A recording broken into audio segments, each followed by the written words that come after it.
ذکر کیا جاتا ہے، کرنا بھی چاہیے، ہمیں کوئی اعتراض نہیں ہے، لیکن انہوں نے کچھ چند سال رکھا ہوگا، لیکن اس بی بی نے تو ہر موقع پہ کام بھی آئی اور ساری عمر ساتھ بھی رہی۔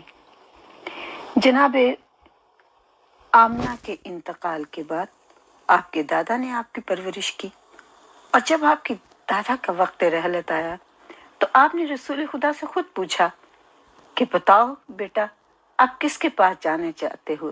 سب چچا سامنے تھے، تو آپ نے جناب ابو طالب کا ہاتھ تھاما، اور جناب ابو طالب نے ایسی پرورش کی کہ خداوند کریم کو خود کہنا پڑا کہ اے رسول، ہم نے تجھے پالا، الم یجدک یتیما فآویٰ، آیت قرآن میں آج بھی گواہی دے رہی ہے۔ اس طریقے سے پرورش کی، لیکن شوہر کوئی بھی اچھے سے اچھا ہو، گھر کی حکومت عورت کی ہوتی ہے، اگر عورت نہ چاہے تو مرد کیا کر سکتا ہے؟ اس نے تو گھر سے باہر بھی رہنا ہوتا ہے۔ اگر نیک اور اچھی خاتون ہوگی تو وہی شوہر کی ہر بات کو تسلیم کرتی ہے اور اس کے حکم کی بھی پیروی کرتی ہے، اور پھر ایسی ہی عورت تو ہوتی ہے جو جنتی بھی کہلاتی ہے۔ کہ جناب ابو طالب جناب رسول خدا کو گھر میں لے آئے ہیں، اور اب جناب فاطمہ بنت اسد گھر میں ہیں۔ آپ نے دیکھا کہ جناب فاطمہ بنت اسد نے کیسے لائق بچے پرورش کیے ہیں۔ آپ کی گود میں اگر امامت پروان چڑھی ہے تو آپ کی گود میں نبوت اور رسالت بھی پروان چڑھی ہے، اور جس کی تعریف خود میرے رسول اکرم کرتے ہیں کہ میں بھوکا ہوتا تھا تو پہلے کھانا مجھے کھلاتی تھی، مجھے نہلاتی تھیں، میرے کپڑے دھوتی تھیں، اور پھر میرے بالوں میں کنگھی کرتی تھیں۔ جناب فاطمہ بنت اسد نے دیکھا کہ جب رسول اللہ صلی اللہ علیہ وآلہ وسلم بچوں کے ساتھ کھانا کھاتے ہیں تو آپ کھانے سے ہاتھ جلدی روک لیتے تھے۔ اتنی محبت کرنے والی بی بی ہیں۔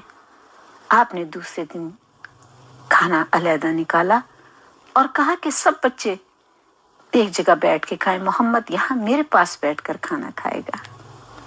اور بڑی شفقت سے، آپ بڑی محبت سے اپنے خوبصورت ہاتھوں سے میرے رسول کو کھانا کھلاتی تھی۔ جناب ابو طالب کا بھی یہی عمل تھا کہ آپ خود نوالا بناتے تھے اور اپنے ہاتھوں سے اپنے بیٹے کو کھانا کھلاتے تھے۔ اور پھر جانتی تھی، پوچھا،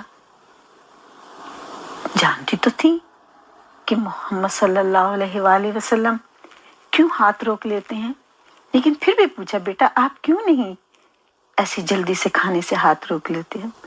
تو کہا میں سوچتا ہوں کہ کہیں میرے بھائی نہ بھوکے رہ جائیں، قربان جاؤں میں اپنے رسول کی اس شفقت پہ، اپنے بھائیوں سے محبت پہ۔ آپ نے کہا ٹھیک ہے، تو تب سے آپ نے کھانا علیحدہ کر دیا تھا۔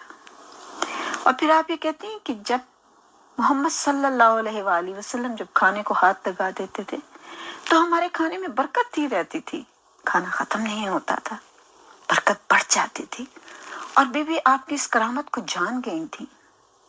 اور پھر میری بیوی کیا کرتی تھی کہ آپ کے گھر میں جو کھجوروں کا درخت تھا تو آپ کھجوریں نکال کے اپنے بچوں کے لیے رکھ لیتی تھی، اور خصوصاً ایک طاق بنا ہوا تھا گھر میں دیوار کے اندر، جس میں وہ پیالے کے اندر جناب رسول خدا صلی اللہ علیہ وآلہ وسلم کے لیے سب سے زیادہ میٹھی اور رسدار کھجوریں رکھ دیا کرتی تھی، کیونکہ آپ بہت شوق سے کھجوریں تناول کرتے تھے۔